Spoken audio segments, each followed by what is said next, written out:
तो आज हम प्रैक्टिस सेट 6 सॉल्व करेंगे। क्वेश्चन नंबर 41, ध्यान देना। एक लैम्प जानते हो, ठीक है, समझो दिया है। तो एक लैम्प में 12 लीटर तेल 1 घंटे में जल जाता है। यदि लैम्प एक दिन में 4 घंटे जलाया जाए तो बताओ एक साधारण वर्ष में कितना तेल खर्च होगा। ठीक, अब यहाँ समझो क्या क्या बात हुआ है। देखो 12 लीटर तेल 1 घंटा में जलता है, तो 1 घंटा तक लैम्प जलेगा तो 12 लीटर, 2 घंटा तक जलेगा तो 24 लीटर, 3 घंटे तक जलेगा तो 36 लीटर और 4 घंटे तक जलेगा तो 48 लीटर। तो यहाँ पर हम सिंपल ऐसे कर सकते थे, 1 घंटे में 12 लीटर, तो 4 घंटे में कितना, तो 4 का भी मल्टीप्लाई कर देना है। पूछ रहा है तो बताओ एक साधारण वर्ष में कितना तेल खर्च होगा। तो साधारण वर्ष में कितना दिन होता है, कितना दिन होता है साधारण वर्ष में, बोलो। 365 डेज होता है, ठीक है। तो इसी नंबर को एक साधारण वर्ष में 365 दिन होते हैं, ठीक। तो 365 दिन तक जलेगा तो कितना तेल खर्चा होगा यह जानने के लिए 365 का भी हम इसके साथ मल्टीप्लाई करेंगे, ठीक। तो 1 का मल्टीप्लाई 12 बार 12 ही आ गया और 12 चौक 48, ठीक, मल्टीप्लाई 365, ठीक। यहाँ रफ कार्य कर लेते हैं, 365 इंटू 48 करते हैं, ठीक। तो 8 5 जा 40 कैरी 4 और 8 6 जा 48, 48 और 4 52 कैरी 5 और 8 3 जा 24, 24 और 5 29, ठीक। अब एक स्थान छोड़ेंगे, 4 5 जा 20 कैरी 2, 4 6 जा 24, 24 और 2 26 कैरी 2 और 4 3 जा 12, 12 और 2 14, ठीक। अब इसका सम निकालो, तो 0 2 15 कैरी 1 6 1 7 कैरी 1, तो 17,520 लीटर तेल साधारण वर्ष में जलेगा। कौन सा ऑप्शन है बताओ, बी में, ठीक, ये है आंसर, ऐसे निकालना है।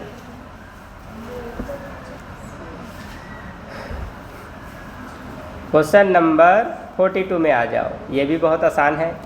यहाँ समझो एक पिक्टोग्राफ, इस प्रकार का एक पिक्टोग्राफ है, इसका मतलब है 10 पुस्तकें, ठीक। क्वेश्चन पहले पढ़ते हैं, सबसे अधिक तथा सबसे कम विषय की पुस्तकों के बीच क्या अंतर है, ठीक। सबसे अधिक, तो देखो सबसे अधिक पुस्तक है इतिहास, 1 2 3 4 5 6 7 8 9 10 पुस्तक है, ठीक। और एक पिक्टोग्राफ का मतलब 10 पुस्तक है, तो 10 पिक्टोग्राफ का मतलब हो जाएगा 100 पुस्तक। तो ये है सबसे अधिक। अब सबसे कम विषय देखना है, तो सबसे कम विषय गणित में है, ठीक है। गणित में कितने पिक्टोग्राफ है, 2, तो 10 से गुणा कर दो, कितना हो गया 20। अब पूछा है सबसे अधिक और सबसे कम विषय के बीच में अंतर कितना है, तो 100 माइनस 20 इक्वल 80, 80 ऑप्शन ए में है।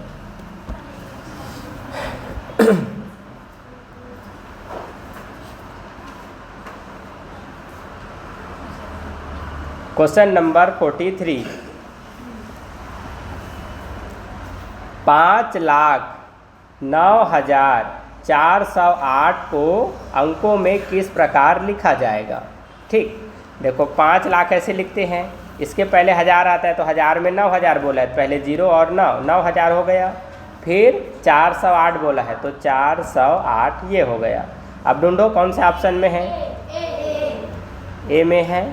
हाँ, 5,09,408 ऑप्शन ए में है आंसर।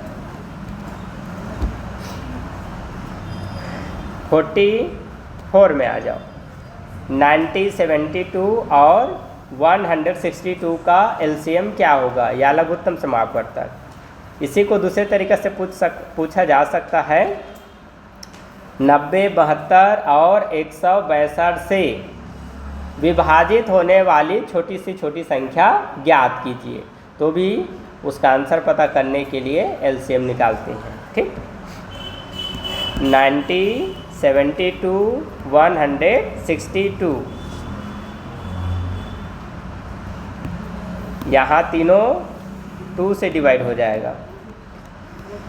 90 45 टाइम में, 72 36 टाइम में, 162 81 टाइम में। अब यहाँ पर ये तीनों 3 से डिवाइड है। 2 से भी करोगे तो भी आंसर आ जाएगा, 3 से लेकिन है तो 3 से कर लेते हैं। 45 आ जाएगा 15 टाइम में और 36 आ जाएगा 12 टाइम में। 81 3 1 जा 3, 3 2 जा 6, 21 आ जाएगा 7 टाइम में। ठीक, फिर ये तीनों संख्या 3 से ही डिवाइड है।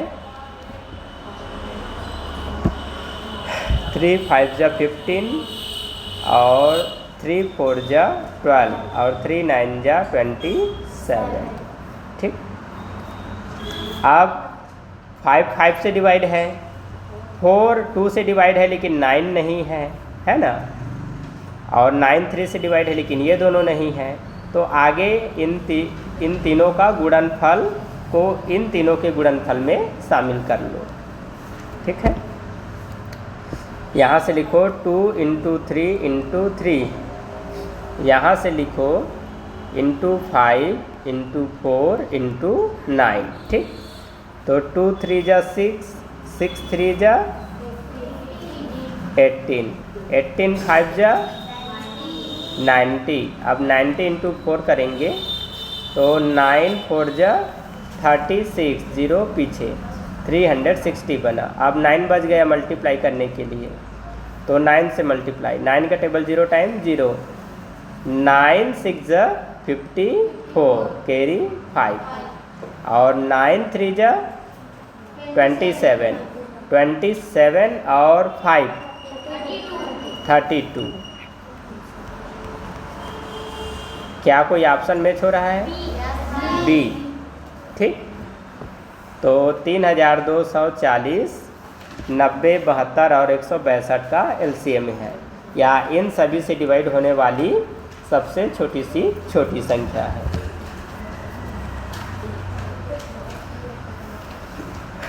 Question number 45।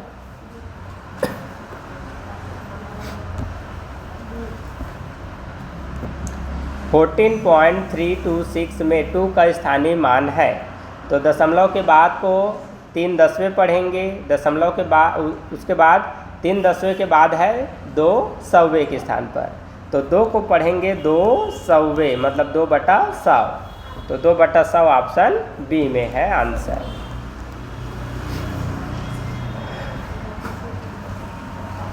Question number 46। ठीक है, यहाँ ध्यान दो। 300 तथा 500 के बीच 17 के गुणजों की संख्या है। इधर ध्यान दो, 300 तथा 500 के बीच 17 के गुणजों की संख्या है। 17 के गुणज का मतलब क्या है? जो 17 के पहाड़ा में आता हो। ठीक, तो 17 के पहाड़ा में आने वाले ऐसे कितने संख्या है जो 300 और 500 के बीच में है? ठीक, तो वह जानने के लिए हमें क्या करना पड़ेगा बताओ? हमें सबसे पहले 300 में ये देखो कि 17 से डिवाइड होने वाले कितने संख्या है, तो 17 से यहाँ पर डिवाइड करेंगे। ठीक, तो इससे हमें क्या पता चलेगा, 17 का पहाड़ा जितने बार पढ़ेंगे मतलब इसके अंदर में उतने संख्या 17 से डिवाइड होने वाले हैं। कौन कौन से हैं ये नहीं पूछ रहा है, कितने हैं पूछ रहा है। ठीक, कौन कौन से हैं पूछते तो और ज़्यादा दिक्कत है। तो 17 एकम 17, 17 दूनी 34 बड़ा हो जाएगा। और अब माइनस करो तो 10 में 7 घटा दो, इसको 10 बना लो तो 3, और 2 में घटा दो तो 1। ठीक, ये इस तरफ आ जाएगा। अब 17 का पहाड़ा हम कितने बार पढ़ सकते हैं, तो 17 पंचे 85 और 17 छक्के 102, 17 सत्ते 119। ठीक, अब और पढ़ेंगे तो बड़ा हो जाएगा। ठीक है, तो 17 सत्ते 119 माइनस करो, 10 में 9 माइनस 1, फिर इसे 2, 2 में 1 माइनस 1, ये 0 हो जाएगा, 11 बच गया। तो यहाँ 300 का मतलब क्या है पता है, 1 से लेकर 300 तक की संख्या में 1 से 300 तक की संख्याओं के बीच में 17 संख्या ऐसे हैं जो 17 से डिवाइड होंगी। कौन कौन से हैं वो हमें पता नहीं, लेकिन 17 संख्या कुल डिवाइड हो रहे हैं 300 तक में। अब हमें 500 तक में देखना है। ठीक, तो यहाँ 500 का मतलब ये है 1 से 500 तक की संख्या में कुल कितने संख्या है जो 17 से डिवाइड है। तो 17 एकम 17, 17 दूनी 34, 17 तिहाई 51 बड़ा हो जाएगा, 17 दूनी 34। और अब माइनस करेंगे तो 10 में 4 माइनस 6 और 4 में 3 माइनस 1, और इसे नीचे, और 17 निया 153। ठीक, 17 निया 153। तो 10 में 3 घटा दो 7, 5 में 5 घटा दो 0, 0 हो जाएगा। ठीक, अब यहाँ से समझो, देखो 1 से ये 500 तक के बीच में, 1 से 500 तक के बीच की संख्या में 17 से डिवाइड होने वाले 29 संख्या मिलेंगे, 29। ठीक, लेकिन 1 से 500 के बीच में 1 से 300 तक हम बोल रहे हैं, तो इसके अंदर में ये जो 300 तक का संख्या है वो भी इसी में शामिल हो गया है कि नहीं। ठीक, तो 1 से 300 तक के बीच में 17 से डिवाइड होने वाले जितने संख्या है उसको 1 से 500 तक के बीच में 17 से डिवाइड होने वाली जितने संख्या है उससे माइनस करो। ठीक, तो यहाँ पर अब हम 29 में ये 17 को माइनस कर देंगे। तो 19 में 7 माइनस करो 2, और 2 में 1 माइनस करो 1, तो 12 संख्याएँ हैं। 300 से 500 के बीच में 17 से डिवाइड होने वाले कुल कितने संख्या है, 12 संख्या। आंसर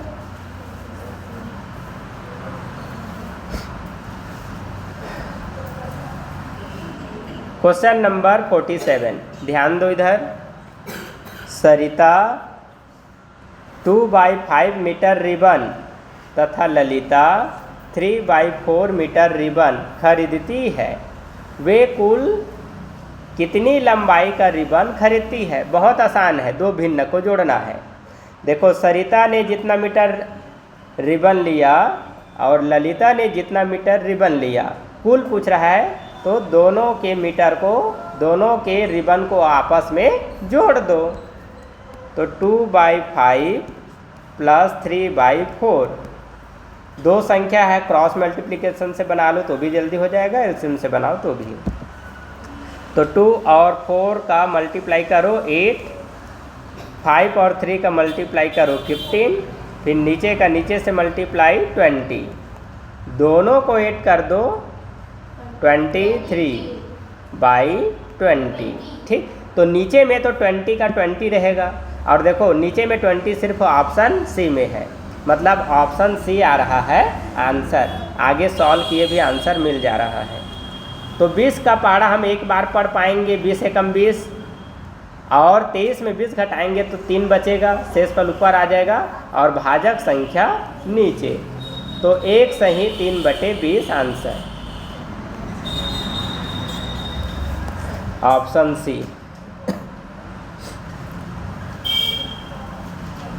क्वेश्चन नंबर 48, दी गई आकृति में कोण AOD कौन सा कोण है? तो ए ये रहा O और ये रहा D, ठीक। ये वाला कोण पूछ रहा है कौन सा कोण है, ठीक है। तो ये कोण को हम इस तरफ से ऐसे लाएंगे, मान लो ये ऐसे, ये 0 डिग्री पर है और सीधा इसको हम ऐसे करेंगे तो ये क्या हो जाएगा, ये वाला कोण 90 डिग्री हो जाएगा, ठीक। तो ये 90 से अधिक है और ये लाइन पूरा ऐसे जाएगा तो ये सरल कोण हो जाएगा, ठीक है। सरल कोण 180 का होता है। तो ये समझो 0 डिग्री है, 0 से ये 180 हो गया, इस तरफ ऐसे सीधा करते हैं तो ये 90 समकोण हो गया। तो 90 से अधिक है लेकिन 180 से छोटा, तो कौन सा कोण होगा बताओ? अधिक कोण, ठीक। तो जब भी कोण पूछा जाएगा ना तो ऐसे एक चिन्ह भी दिया जाएगा, मतलब ये अंदर तरफ का कोण है। यदि इसी को ऐसे बाहर तरफ ऐसे इसको डाल दिया जाता ये लाइन को, तो यहाँ ऊपर का कोण बताना पड़ता। तो यदि ऐसे घेरा डाला गया तो उसको ज़रूर ध्यान में देना, ठीक। एक्चुअल में यहाँ अंदर का कोण पूछा गया है, तो ये है अधिक कोण।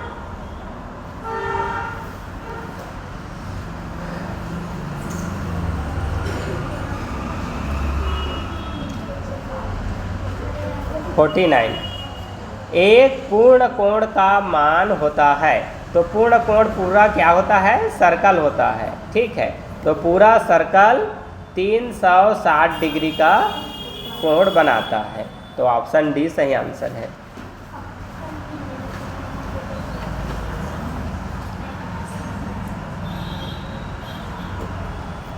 क्वेश्चन नंबर 50, 69 को रोमन अंकों में लिखिए, ठीक है। 69 को रोमन अंक में लिखना है। तो सबसे पहले हम जानेंगे 60 कैसे बनता है, ठीक। तो 60 के भी पहले हमें जानना पड़ेगा 50। तो 50 को हम रोमन लेटर में L लिखते हैं, ठीक। देखो इसको हमें 3 भाग में तोड़ना पड़ेगा। एक 50, फिर उसमें 10 जोड़ेंगे, फिर उसमें 9 जोड़ेंगे, तब बनेगा 69। तो रोमन लेटर में 50 का मतलब होता है L, और 10 को लिखते हैं X, और 9 को लिखते हैं IX। अब ये सब को जोड़ दो तो 69 बनेगा LXIX। LXIX option D.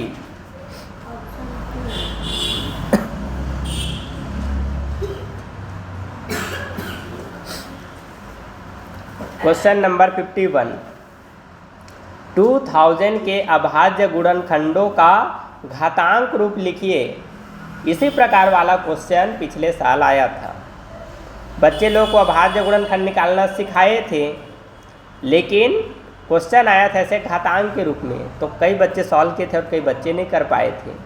अभाज्य गुणनखंड निकालते हैं कई बच्चे, लेकिन उनके गुणनखंडों को घातांक रूप में लिखना नहीं जानते हैं, और जबकि बहुत छोटा काम है। देखो कैसे निकालते हैं।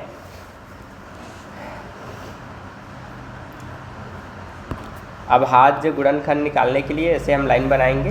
कितना है? 2000 है। तो शुरू में पहला भाज्य संख्या 2 से डिवाइड है 1000 बार में, फिर यह नंबर 2 से डिवाइड है 500 टाइम में, लास्ट में 0 है, मतलब फिर से इसे 2 से ही डिवाइड करना है 250 टाइम में, ठीक है ना। हाँ, अब फिर ये 2 से डिवाइड है क्योंकि लास्ट में 0 है 125 टाइम में। अब ये 2 से डिवाइड है क्या? 3 से डिवाइड है क्या? तो 3 के बाद अगला भाज्य संख्या कौन सा है? 5 है। तो लास्ट में 5 है, 5 से डिवाइड है कितने टाइम में? 25 टाइम में। फिर 25 किससे डिवाइड है? 5 से। कितने टाइम में? और 5 किससे डिवाइड है? कितने टाइम में? 1 टाइम में, ठीक। यहाँ पर देखो 1 2 3 4 2 4 टाइम है, 2 × 2 × 2 × 2, और 5 3 टाइम है, 5 इंटू 5 इंटू 5। तो इसी को घातांक रूप में लिखेंगे या पावर के रूप में लिखेंगे तो ऐसे लिखते हैं, 2 लिखो और 2 कितने टाइम रिपीट हुआ है, 1 2 3 4 टाइम, तो छोटा सा ऊपर में 4 लिखो, बस यही काम करना था।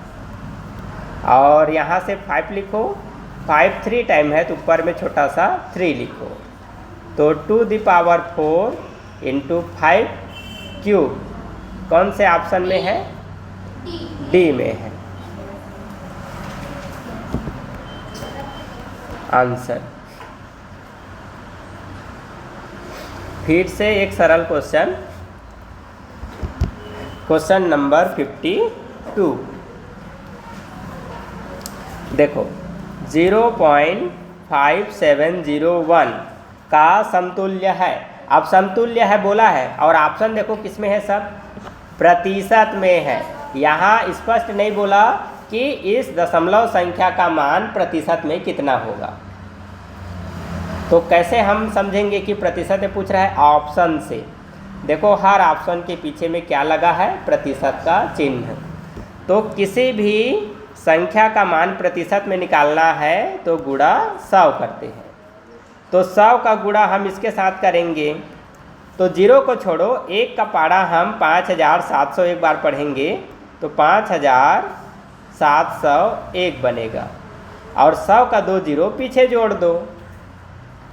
अब लगाना है दशमलव, तो यहाँ देखो दशमलव पीछे से 4 अंकों के बाद है, तो पीछे से 4 अंकों के बाद दशमलव 1 2 3 4 यहाँ लगेगा दशमलव, तो 57 पॉइंट का पॉइंट, 0 का 0, 1 का 1।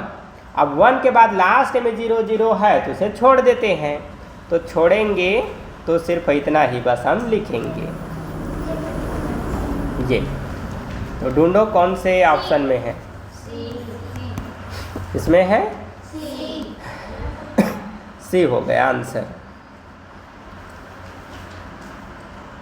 गलत आ गया तो भी कोई बात नहीं, समझना है, समझना मेन है।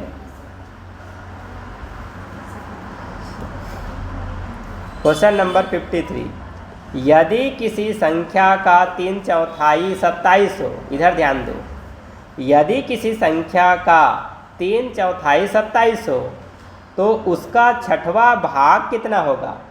ऐसे तर्क वाला क्वेश्चन को ही बनाना आना चाहिए सभी को, तभी आपका एग्जाम अच्छा जाएगा। देखो यहाँ किसी संख्या का बोला है तो संख्या पता नहीं, उसको मान लो x। अब x का निकालो 3/4, तो का मतलब हो जाएगा मल्टीप्लाई, 3/4 का मतलब है 3/4, तो उसका 3/4 27 बोल रहा है। तो जब कोई चीज़ को इसका इतना हो जाएगा ऐसे बोला जाएगा, तो इसको बराबर चिन्ह लिखने के बाद में ऐसे लिखना है, क्योंकि ये किसी का वैल्यू है। ठीक, किसी संख्या का 3/4 निकालोगे तो वो 27 हो जाएगा, तो बराबर क्या लिखोगे 27। अब इसी को सॉल्व करो, तो 3 का 1 से गुणा करो, 3x हो जाएगा, नीचे में 4 और यहाँ पर 27, तो 3x का वैल्यू निकालेंगे तो इन दोनों का आपस में मल्टीप्लाई हो जाएगा। तो आगे हमें लिखना है 3x इक्वल 27 इंटू 4, तो 3x इक्वल 4 7 जा 28 कैरी 2 और 4 2 जा 8, 8 और 2 10, तो ये हो गया 3x का वैल्यू। अब निकालना है x का वैल्यू, तो x का वैल्यू निकालेंगे तो 3 से 1008 में भाग करेंगे, तो 3 का पहाड़ा 10 है तो 3 बार पढ़ेंगे, 9 हो जाएगा, 10 में 9 घटा दो 1, 1 के पीछे रखो 8, 18, तो 3 के पहाड़ा में 18 कितने बार में आएगा, 6 बार में। तो x का मान कितना आया 36। तो किसी संख्या, तो अब किसी संख्या बोलने की जरूरत नहीं है, वह संख्या क्या है 36। ठीक, तो 36 का 3/4 27 है, तो अब 36 का छठवां भाग पता करना है। ठीक, 36 का छठवां भाग, 36 का छठवां भाग। तो 36 का छठवां भाग पता करना है तो 36 में 6 का भाग कर दो तो कितना आ जाएगा 6। तो 6 हुआ आंसर। 36 का छठवां भाग 6 ऑप्शन ए में है।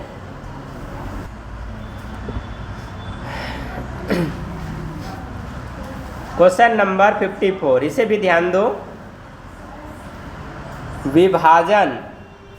विभाजन के एक प्रश्न में भाजक भागफल का 3 गुना है तथा शेष फल का 6 गुना है। तदनुसार यदि शेष फल 2 हो तो उसमें भाज्य कितना होगा। ये बहुत ही अच्छा क्वेश्चन है, ध्यान देना। देखो, विभाजन के एक प्रश्न में, विभाजन का प्रश्न ऐसे होता है, इस तरफ के नंबर को भाजक कहते हैं, अंदर वाली संख्या को भाज्य कहते हैं। भाजक से भाज्य में भाग करने पर जो आंसर आता है उसे भागफल कहते हैं। और कोई संख्या बच गया नीचे में, भाजक से जो छोटा नंबर बच गया लास्ट में, उसे शेषफल कहते हैं।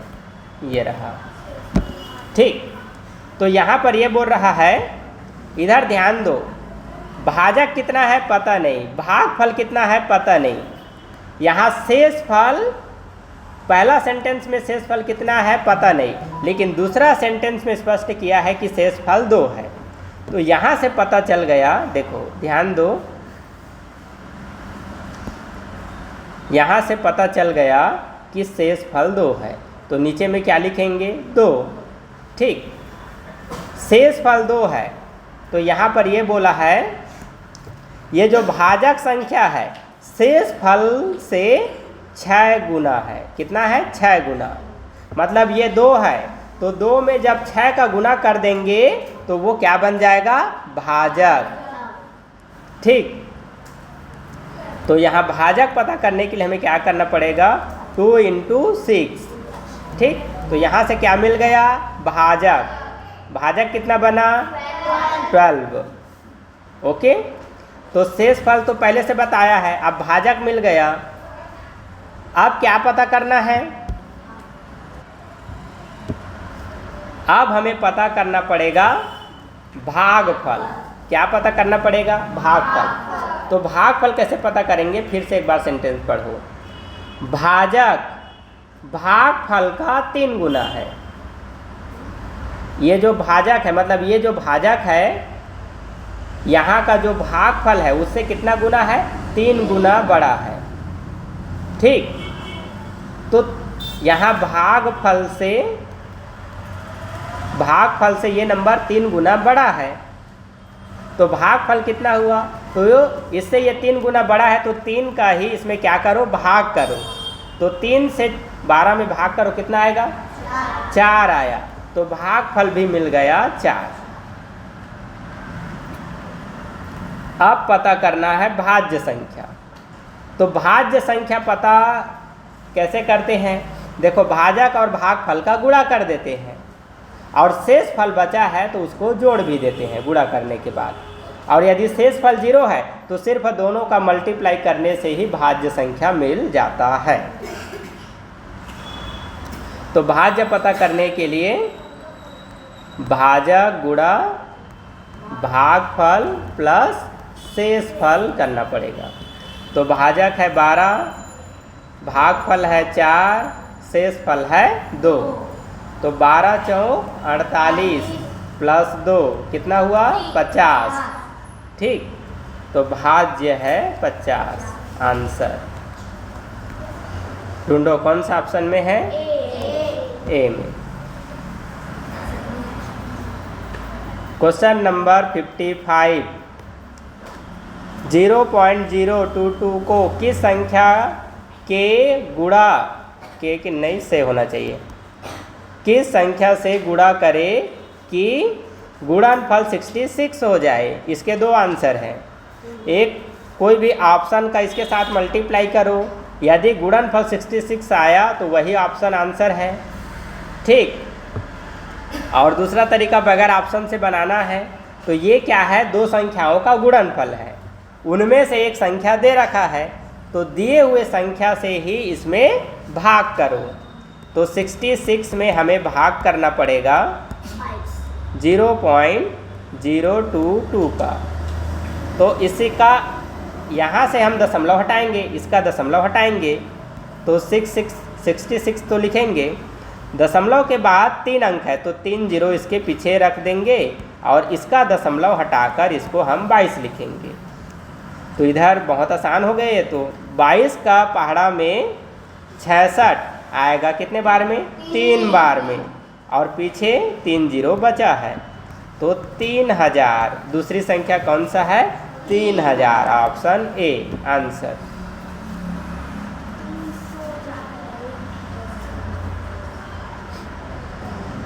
क्वेश्चन नंबर 56, रचना 16/1/4 किलोग्राम चीनी को अलग अलग कटोरों में रखना चाहती है। प्रत्येक कटोरे में 1/4 किलोग्राम चीनी भरी जा सकती है। उसे कितने कटोरों की आवश्यकता है? बहुत आसान क्वेश्चन है। देखो, पूरा शक्कर की मात्रा इतना है, तो एक कटोरे में सिर्फ इतना शक्कर भराता है। ठीक, तो एक कटोरे में जितना शक्कर आता है उसकी मात्रा को पूरा ये जो चीनी का जितना किलोग्राम है उससे डिवाइड कर दो। तो डिवाइड करने पर जितना नंबर आएगा उतने कटोरों की आवश्यकता होगा। तो 16 होल 1/4 डिवाइड 1/4 करेंगे। मिश्र को अनुचित में चेंज करो। 4 का 4, 16 चौक 64 और 1 65। तो 65 डिवाइड को यहाँ मल्टीप्लाई में चेंज करो, तो 4 ऊपर और 1 नीचे। तो 4 से 4 कैंसिल, और 1 के टेबल में 65 टाइम में। यहीं पर तुम लोग गलत करते हो, लास्ट में भी लिखते हो 65/1। जब लास्ट भिन्न संख्या नीचे वाली नंबर ऊपर को डिवाइड करता हो तो पूरा डिवाइड किया जाता है, ये बात याद रखो। तो 65 कटोरों की आवश्यकता है, आंसर।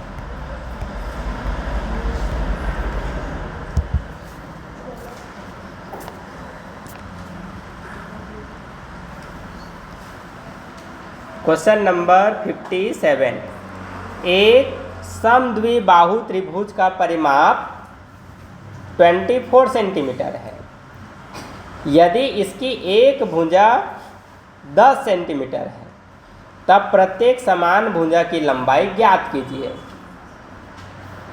ठीक है, बहुत आसान क्वेश्चन है। यहाँ कौन से त्रिभुज की बात हो रहा है? समद्विबाहु त्रिभुज। तो समद्विबाहु त्रिभुज में इसके 2 साइड आपस में बराबर होते हैं। ठीक है, और परिमाप मतलब क्या होता है? त्रिभुज है तो तीनों भुजाओं का योगफल। त्रिभुज है तो तीनों भुजाओं का योगफल। तो ये तीनों भुजा अलग अलग कितना है हमें पता नहीं, लेकिन तीनों को जोड़ने पर 24 आया। कितना आया? 24। तो समद्विबाहु त्रिभुज में 2 भुजा एक बराबर होता है। 2 भुजा कितने बराबर होता है? एक बराबर। 2 भुजा एक बराबर होता है। तो सबसे पहले हम क्या करेंगे, ये जो 3 संख्याओं का योगफल है, देखो समद्विबाहु त्रिभुज का परिमाप बराबर होता है 2 समान भुजा।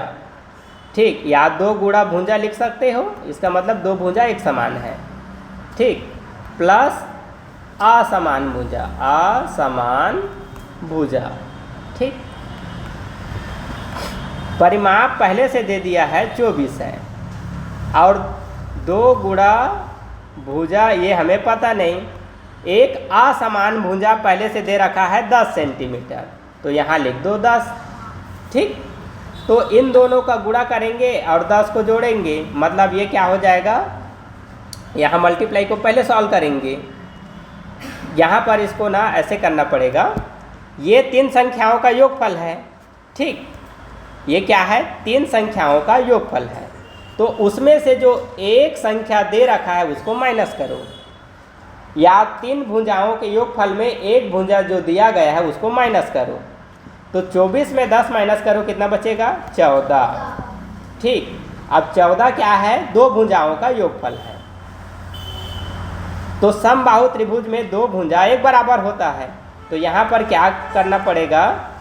भुजा पता करने के लिए, दो समान भुजा पता करने के लिए ये दो का इसके साथ गुणा करना, भाग करना पड़ेगा।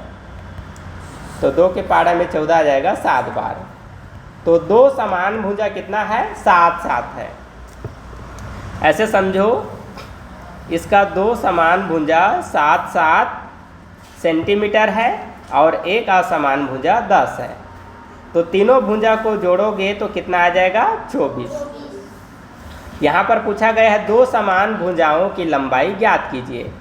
तो दो समान भुजा कितना आ जाएगा? 7 आ जाएगा। ठीक, 7 7। तो ऑप्शन ए आंसर है। फिर से इस चीज को बताने का थोड़ा सा प्रयास कर रहा हूँ। देखो 24 क्या है? तीन भुजाओं का योगफल है। तो उसमें जो एक भुजा दिया गया है पहले से उसको हटा दो तो कितना बच गया? 14। अब ये 14, एक भुजा 10 है तो अब दो भुजा बराबर होना चाहिए। तो इसको दो बराबर भागों में बांटने के लिए 2 से हम क्या करेंगे? भाग। तो एक एक भुजा कितना आया? 7 7 सेंटीमीटर का। तो 7 7 सेंटीमीटर, ये दो बार बढ़ गया है ना, तो दो भुजा आया 7 7 सेंटीमीटर का। तो दो समान भुजा पूछा गया था तो 7 7 सेंटीमीटर। ठीक, ऑप्शन ए।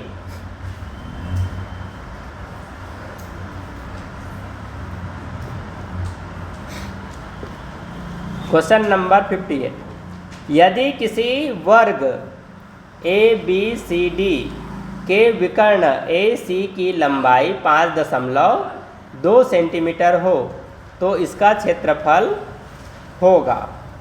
तो सबसे पहले हम एक वर्गाकार आकृति बनाएंगे। ठीक है, ये रहा एक वर्गाकार आकृति। अब इसको नाम दो ABCD, A B C और D। अब इसमें विकर्ण को कितना बोला है? विकर्ण AC है। तो ये रहा A और ये रहा C। तो यहाँ से यहाँ तक की लंबाई इसका क्या कहलाएगा? विकर्ण कहलाएगा। तो विकर्ण की लंबाई है 5.2। ठीक, तो वर्ग का विकर्ण की लंबाई के आधार पर अब आपको वर्ग का क्षेत्रफल निकालना है। ठीक, तो वर्ग का क्षेत्रफल का आप लोग को दो चीज बताया गया है।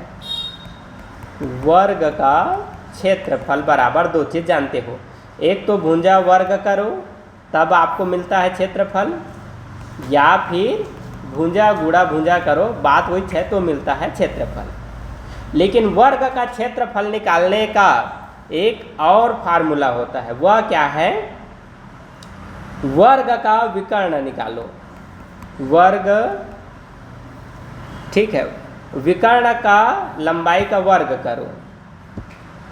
एक इसका तीसरा फार्मूला है विकर्ण का वर्ग, ठीक, भाग 2। ये भी वर्ग का क्षेत्रफल निकालने का फार्मूला है। तो अभी जैसे वर्ग का विकर्ण दे रखा है तो उसको 2 से भाग करो तो अभी अब क्षेत्रफल मिल जाएगा यहाँ से, इस फार्मूले से। ठीक, या फिर दूसरा चीज़ ये है, वर्ग का विकर्ण का फार्मूला ही क्या होता है ये देखो। तो वर्ग का विकर्ण,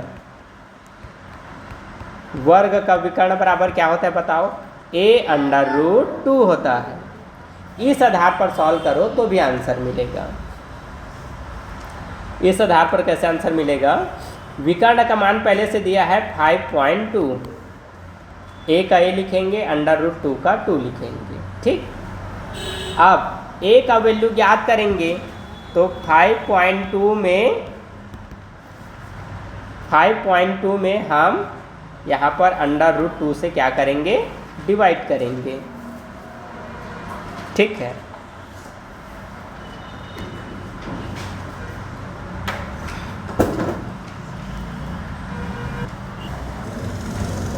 तो यहाँ देखो वर्ग का क्षेत्रफल है ना, तो ए का मतलब क्या होता है, ए का मतलब क्या होता है भुजा, तो ए का मतलब एक भुजा हो गया। तो जब क्षेत्रफल निकालते हैं तो सेम उसी भुजा को उसी से क्या किया जाता है गुणा, ठीक। तो क्षेत्रफल निकालेंगे तो ये तो एक भुजा का मान हो गया, तो क्षेत्रफल निकालेंगे तो इसी नंबर को सेम फिर से हम क्या करेंगे मल्टीप्लाई करेंगे, ठीक है। तो √2 इंटू √2 कितना हो जाएगा, √4 हो जाएगा, ठीक है। तो इसका वर्गमूल निकलेगा, तो √4 का वर्गमूल निकल जाएगा, ठीक है। इधर इन दोनों का हम क्या करेंगे गुणा करेंगे, इधर हम इन दोनों का क्या करेंगे गुणा करेंगे। 5.2 इंटू 5.2, तो 2 2 जा 4 और 2 5 जा 10, यहाँ जगह नहीं है। 5.2 इंटू 5.2, तो 2 2 जा 4, 2 5 जा 10, एक स्थान छोड़ो। 5 2 जा 10 कैरी 1, 5 5 जा 25 और 1 26, तो 4 0 और ये 7 2, ठीक। अब यहाँ पर एक अंक के बाद दशमलव, यहाँ पर भी एक अंक के बाद दशमलव, तो 2 अंकों के बाद यहाँ लगेगा दशमलव। 27.04, और इसका अब हम क्या निकालेंगे वर्गमूल। 27.04 इसका वर्गमूल निकालेंगे तो 2, ठीक। अब 2 से इसमें हम डिवाइड करेंगे, 2 से डिवाइड करेंगे। 27.04 डिवाइड 2, तो 2 आएगा 1 टाइम में, माइनस करो 0, 7 यहाँ लाओ, 6 आया 3 टाइम में, माइनस करने पर 1, ठीक। आप दशमलव के बाद वाले संख्या को लेंगे तो यहाँ लगा दो दशमलव, यहाँ से 0 लेंगे 10 हो गया, तो 10 आएगा 5 बार में, फिर 4 आ जाएगा 2 बार में, 13.52, 13.52 आंसर, ऑप्शन बी। 59 बहुत बड़ा क्वेश्चन को कर दिया है। चलो यहीं से सॉल्व करते हैं, नहीं तो एक अंक छूटेगा तो गलत हो जाएगा। सबसे पहले मल्टीप्लाई सॉल्व करेंगे, ठीक है, क्योंकि डिवाइड कहीं पर नहीं दिखाई दे रहा है। यहाँ मल्टीप्लाई, यहाँ मल्टीप्लाई, यहाँ मल्टीप्लाई, यहाँ मल्टीप्लाई, फिर 7 और 8 का मल्टीप्लाई, ठीक है। यहाँ से इसको हटा देता हूँ। 8 इंटू 9 का मल्टीप्लाई, इन दोनों का, फिर इन दोनों का, ठीक।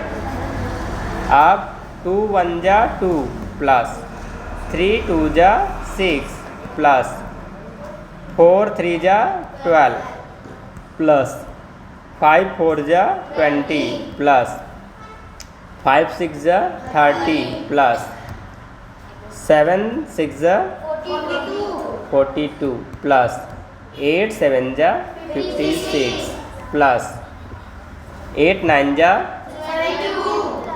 72 प्लस 10 9 जा 90 प्लस 11 10 जा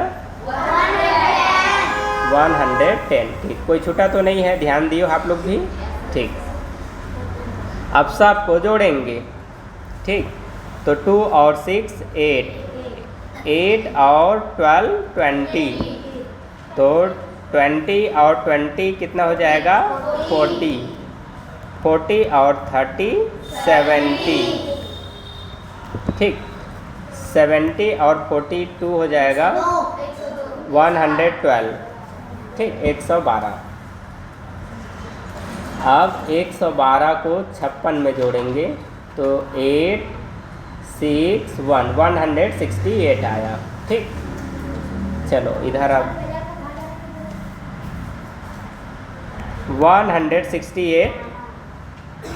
168 को किससे जोड़ना बचा है 72 से जोड़ेंगे। तो ये 10 कैरी 1, ठीक। 8 और 6 कितना हो जाएगा 14 कैरी 1, 240। अब 240 में 90 ऐड करेंगे तो 0, 13 कैरी 1, 330। इसमें अब ऐड करेंगे 110,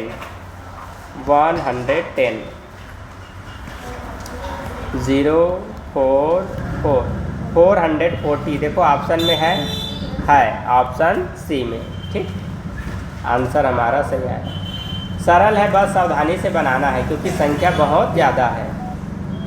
लास्ट क्वेश्चन, वो भी इसका समापन सरल क्वेश्चन से हो रहा है। 9875 के निकटतम सैकड़े का मान है, तो इकाई दहाई सैकड़े, ठीक। इकाई दहाई सैकड़ा, सैकड़ा में क्या है 8, तो सैकड़ा के पहले जो 2 अंक है उसके बदले 2 जीरो लिखो। अब 8 में 1 जोड़कर 9 लिखना है या फिर 8 का 8 लिखना है और सामने वाला 9 का 9 लिखना है। तो 8 के पहले, सैकड़े के पहले जो दहाई स्थान है वो 5 से बड़ा है, तो 8 में 1 जुड़ेगा 9 और सामने में 9 का 9 को लिखो, तो 9900। कौन से ऑप्शन में है डी में है आंसर।